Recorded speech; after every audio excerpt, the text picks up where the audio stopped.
curious about. And let's talk about it. Population issues in Nigeria.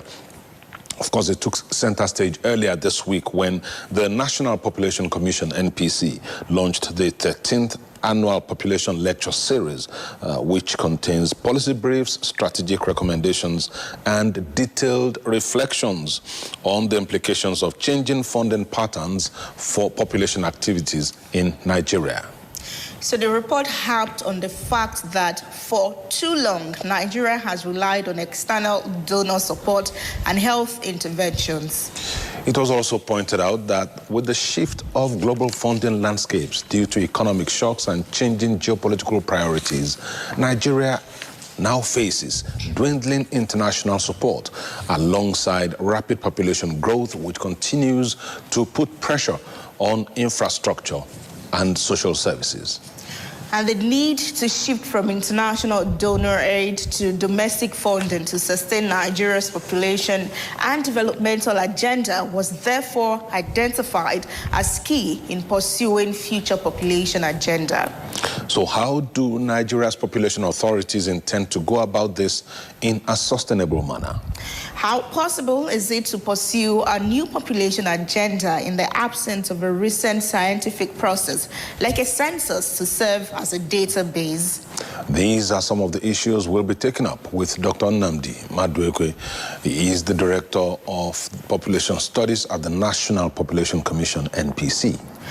He will be joined by John Chawa, manager at the Planned Parenthood Federation of Nigeria, and Dr. Ejike Oji, that's the chairman of the Association for the Advancement of Family Planning.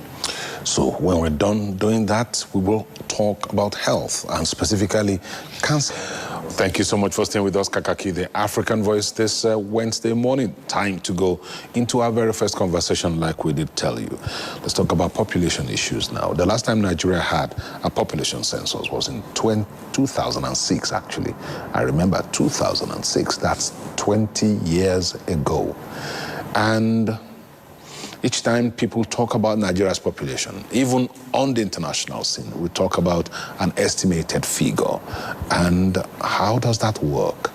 Have there been population activities in Nigeria since 2006? How do we deal with the problem of a rapidly growing population and dwindling foreign funding? Because a lot of the work being done has been through foreign funding. Those are the issues we're looking at this morning. We have three gentlemen with us. That's an expanded panel, if you ask me. We have, starting from my left, we have Dr. Ejike Oji, who is the chairman of the Association for Advancement of Family Planning. Good morning. Thank you for joining us. We also have Dr. Nnamdi Maduekwe, who is Director of Population Studies Department at the National Population Commission, NPC. That's government there for you. And John Shekuduza Chawa, who is Manager, Advocacy and Resource Mobilization of the Planned Parenthood Federation of Nigeria, PPFN. I have a question for you, but that will be off camera. All right, thank you. All right, thank you so much for joining us. And I must say that I feel blessed amongst men. I feel a lot of security this morning on this set. Thank you and welcome. Now let's talk about Nigeria's population agenda, starting with you, Dr. Oji. And when we talk about population activities and agenda, what comes to mind will be head count, counting numbers, knowing the number of infrastructure and humans that we have, because we're talking Nigeria in Nigeria. Seems it's beyond that with your report from early this week. Talk to us about it. Yes, thank you very much for having us this morning. When I talk about Nigeria, when I look at the population, I feel very sad. Because almost 20 years ago, some of us were shouting at the tops of our voices that if we do not manage our population now, we're going to be in serious trouble. And then the birds have come to roost, or the hens have come to roost. Like you know now, we have what we call all the, as a physician, we say clinical signs of population crisis. When there are three things you see in a country, you know that you're in a population crisis. Number one, when you have a youth bulge. The population of Nigeria, 74% of the population is under the age of 34. In fact, people 65 and above is just about 3.5% of the population. And then the next thing is, because of that youth bulge, if you do not invest properly, give them jobs, educate them well, and then they become citizens of rights, they'll start looking for where to get those things, especially the ones that have been a little bit educated. They start migrating. So Nigeria has one of the highest immigration rates in Africa as we speak. In fact, in 2006, it was said that for every 100 Africans that cross the tempestuous, I always make sure I underline that, Mediterranean Sea to Europe, 14 of them were Nigerians. Remember when Buhari came into power, he brought back Nigerians from Libya. About 20,000 Nigerians were flown back from Nigeria. Yes. Another 20,000 were caught up between warlords as sex slaves. So that shows there's a high rate of immigration. Almost all our top doctors, top lawyers, everything, every facet of our professional business out of the country. Now, the last one is when nationals start killing nationals. There's no part of Nigeria that is safe as we speak. If it is not bandits, it is terrorists. If it's not terrorists, it's kidnappers. So these are the things that gives you a picture of what's going on in the country. So in terms of the population, and you correctly said it, after 20 years, any estimation we make now is a guesswork. Might be much more. I remember always coming to a room, I ask people, in the last count, were you counted? Minimum 30% said they weren't counted in the last population count census. And anybody that is a manager will know that data is life. Without data, you actually, it's like somebody flying blind in an aircraft. So data is important. That's why some of us are shouting also. This is the time for us to have our census, so that we'll be able to know how many we are. And then all this, like I say, all these estimations that we're making, we might be wrong. But coming to sum up all of that, I hope you know that Nigeria has, in fact, they say Nigeria is where the worst place a woman can have a baby. And then the latest information that the life expectancy of Nigerians has fallen to about 54.9. That's about the lowest in the world. Meanwhile, the average life expectancy of the world is about 77 years. So we're about 20, almost 20 years below par. So I can go on and on and on and on. So the last APLS, like you correctly mentioned, when the Trump administration came, they cut off funding. In fact, USAID alone removed $600 million from the international community for funding family planning across the globe. And Nigeria was also hit. And what is the result here? We have a lot of stockouts. The Minister of Health has tried to raise money, and then through the HOPE agenda, and then they have the DLIs where they say they have to be able to, if you do very well, you earn more money. Okay. So this is the problem. So unless we look inwards, for me, I had 4 speaking engagements outside the country last year. And what was I speaking? Domestic resource mobilization. This is an inflection point in the history of, let's say, Africa, the global South leaders mainly. They should know there are no free lunches.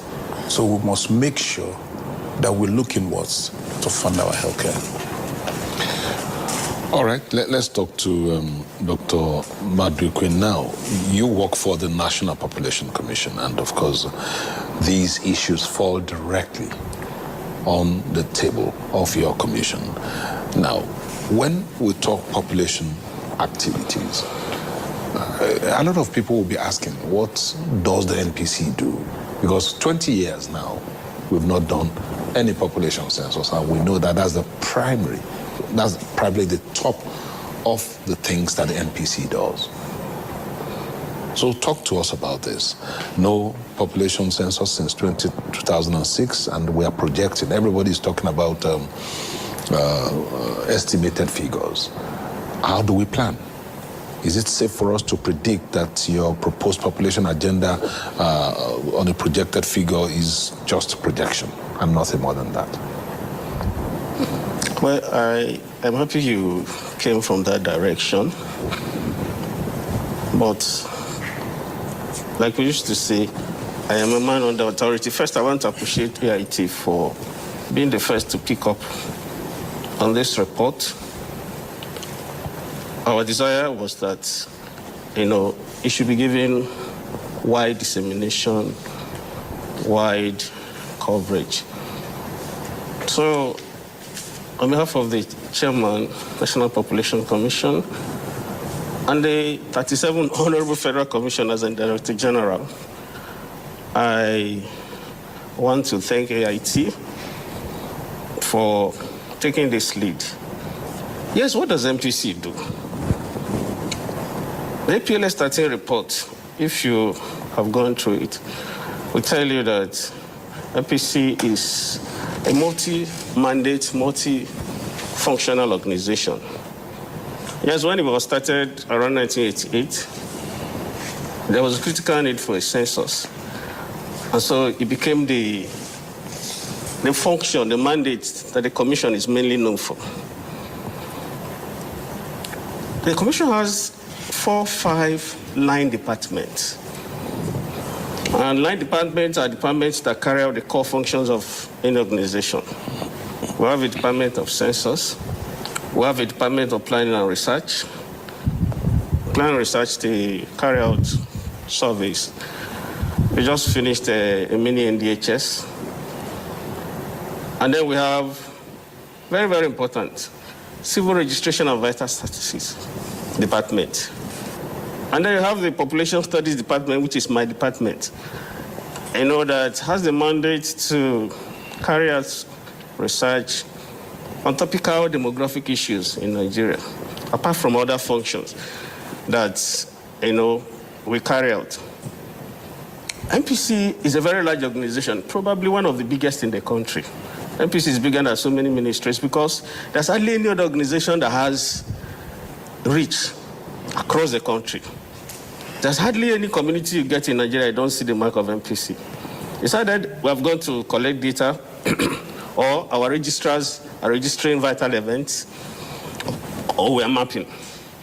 So we are up to a lot. And that's why, even if there have not been a census, there have been other cognate activities that the Commission has been carrying out. So we are very busy. And yes, we have been depending on projections because there's not been a census since 2006. But there are scientific bases for projections, even though, like Dr. Ejike said, when you have a stretched time span, it begins to question the validity of the projection. But that is what we have. And since we have other generating activities like the surveys, we have indicators generated from all those other sources that will help us build robust estimates. And then, thank God for the new administration. We're very hopeful that very soon the country will hear something positive about carrying out a census.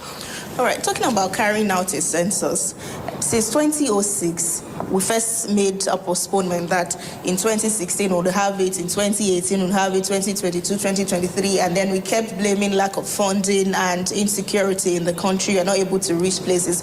As you mentioned, I think everyone would agree with you that you do a lot, NPC. You even determine what the budgeting looks like. What I mean determine in that regard, underfunded, the government can be budgeting for 200 million people. Meanwhile, in the last 20 years, we've grown to about 300 million people. And right now, nobody quotes exactly how many we are in Nigeria. People would rather say over 200 million Nigerians because that's the statistics. And it's so blind and somehow ineffective to be, Dr. Oji here spoke about how you cannot do anything without data, really. But let's life. Yeah, so we are going to have the first ever digital census, which was relying on data from 2006. So let me come to you, Mr. Chawa. All of these problems that we noted, which we say are why, the insecurity around the country and the lack of funding, have they been addressed, which we say they are factors hindering the conduct of a fresh census 20 years after the last one was done? What should we expect anyone anytime soon say these challenges have been addressed? Okay, so thank you once again, AIT, for having us here. And on behalf of the Executive Director of PPFM, we are saying thank you once again. My colleagues have clearly stated an issue. The question is solution. How do we get it right? And this is bringing us back to the conversation we had last year during the APLS starting. Now, critical, Dr. Oji mentioned it, domestic resource mobilization. You mentioned it initially, funding, it has been the order of the day. And we from the developmental, whereas developmental partners, our responsibility is to partner with government. Our core mandate is to make sure that every Nigerian, young women, young people, women, the vulnerable, have access to services and without any hindrances.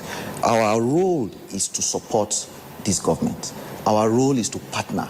Now, we have had multiple funding coming in from outside, international bodies bringing in their funds, supporting. For the past 6 years plus now, in fact, just like Dr. Oji said, during the Trump first tenure, we had dwindling resources. Now, these dwindling resources started from the first term of Trump. He left, we had some little bounce back, and then by the time he came back again, it's obvious that it's no longer dwindling again. It's now a continuous decline. And that is what is forcing us back to thinking internally, domestic resource mobilization. And how do we achieve that? It's not impossible task. First, we must have government at budgeting. We must look at it critically. We must move away from lip services. We must move away from making empty promises. We must move away from making statements and commitment to implementing. Just last year, we had a conversation around matching fund from government. About 4 billion naira was stated from government. But do we have that release of funds? We have a conversation about family planning budget line. We don't have it stated clearly that this is what is coming for family planning. Now, but there have been statements. UNFPA have been supporting. PPFM, we have been having inflow. But can we continue to support? Continue to depend on external funding? We need to look inwards. We need to look inwards and make this firm statement. So what we need from government right now is commitment. Now, commitments have been made, statements have been made, but we need to implement those statements. So from us, that is what we see as a solution. Dr. Oji, I'll come back to you. I would have loved to weigh in on that. Oh, okay. Yes, because she mentioned the hindrances, inhibition to census holding. She mentioned security. Yes, security is a real issue. I have been a member of the Hard to Reach committee, planning towards the census. And we looked at all those issues, security, terrain challenges, other restrictions. And we worked hard to fashion out viable strategies. Now, think of it. Even though census has a wider reach than election, because they say it's the largest peacetime activity any nation can embark on, Nigeria still conducts election, and it gets to almost every part of this country. So, security should not be something that will stop us from counting ourselves. Apart from that, there are technologies. The commission was able to map the entire country. So how did we do it? So we can have a census. And then when we get to the bridge of those challenges, the strategies to address them will be rolled out. So I think the most important thing, like you said, is to move from this stage of planning blind. Because what census does for you is to give you a picture of the situation at a given point in time. And Nigeria is working towards that you have that baseline. If you have a robust civil registration system, then you can key into that. And civil registration will help you with what we call the population equation, the pluses and the minuses of it. Deaths and births, migration. So the inflow and the outflow. So I think we should be up to it. All the advocacies that need to be made for a census to hold. We're supposed to be running the senior census regime. That's 10 years. Yes, but I don't know how to describe it now. So we missed the 2020 round of censuses. So, and the commission is working hard to ensure that the next round. One other thing that worries me, I'll stay with you, and I needed to be quick with this because there are plenty of things we need to discuss. Every single census Nigeria has held since independence, 1963, 1973, 1991, which I was part of, and 2006, all the figures have been disputed. Why so? Censuses are disputed, even in the US. States take the government to court. It's about resource allocation. So there will always be issues. But, that's why the government goes ahead and sets up a census tribunal. So that if there are issues, they'll be able to educate on that. So, and it's because of that the commission has its present structure, having representation from every single state on the commission. So the government has been proactive in making sure that the interest of every group is taken care of. Of course, when you have done everything, there will still be issues. So that's the thing. So we can't run away from it. There are contentions versus other places, even the UK. So. All right. Let's go to the report that just came out now, and looking at that report, it's highlighting the need somewhere in there for innovative domestic resource mobilization for population activities. Let's talk about that, Dr. Oji. Yes, thank you very much. I remember, like I mentioned, when Trump came with this thing, I made a statement. I think early last year, that is an inflection point for global South leaders. No, there are no free lunches, and they should focus on mobilizing resources from Freetown. Even in Freetown. And then, following that, in November last year, I was invited to the international conference.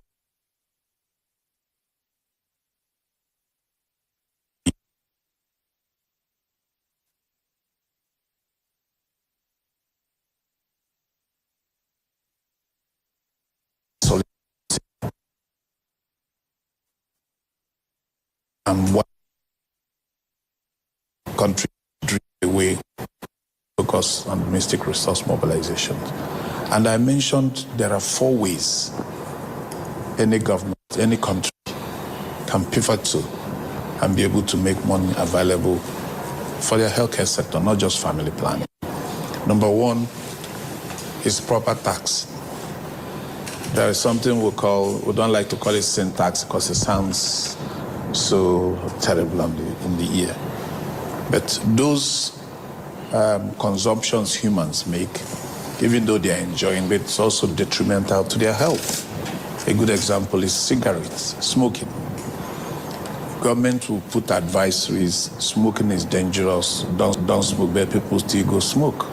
It's their inalienable right to do what they like.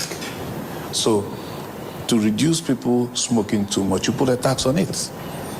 And that tax is supposed to be used for health purposes, because at the end of the day, the government spends money to treat those people, especially when somebody has cancer of the lungs.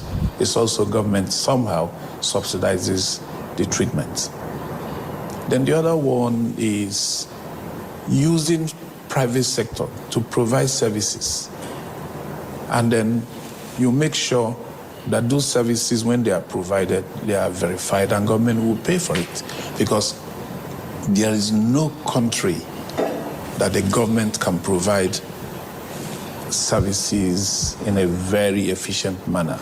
Government is not known to be efficient, but private sector does. So use the efficiency of private sector, combining it with the resources government has to provide services for people.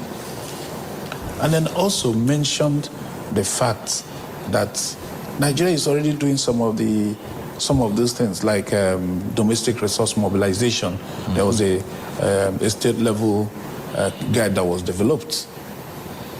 The Minister of Health made sure that states develop their domestic resource mobilization strategy. So the important thing is to use the houses of assembly across the country to enable those platforms. All right. So let's come to you, Mr. Chawa. Before we leave, this report that we're analyzing, the Annual Population Lecture Series, APLS 13, I see you holding a copy there. It also highlighted how we are growing rapidly in population as a country. What way would you then propose that we put this in check? You know, people are also wondering, how do you see us growing rapidly when you do not even count us? How did you even arrive at that? But let's look at what resources you would propose as a development partner to see that that number is in check. Okay, so just to put context to what you've said, there's what we call the perfect storm. Nigeria is actually in the perfect storm. It was one of the conversations we had. And what does this perfect storm entail? One, drop in donor funding. Two, rapid population growth, as you mentioned. And then three, stretch in our infrastructural, health, and social services. Now, the issue of growth, you know, like we usually say, growth is a good thing. However, if it's not controlled, if it's not properly planned for, if it's not prepared for, it becomes an explosion. You mentioned the earlier question you asked about insecurity. You know, so once you have so much number that you cannot check, you cannot control, you cannot put in order, we are bound to have insecurity issues. So how do we check the numbers? Because we must go now. Yes. So now, first, I mentioned budget allocation. Two, PPP. Dr. Ojike has mentioned it. Public-private partnership. The private sector must come in immediately and take ownership beyond the CSR, because I know they do a lot of CSR and they stop at that. They should be very intentional, get into infrastructure, get into services, healthcare services with the efficiency. Number three, health insurances. Health insurance has to come up. With the NHIS, we have to see how efficient these systems are. And then lastly, diaspora contributions. We need to have our people come in and see how they can support us effectively. All right, the papers are reporting $4.4 billion as inflows from diaspora. Maybe that's coming up too. Thank you very much, gentlemen. We have to go now.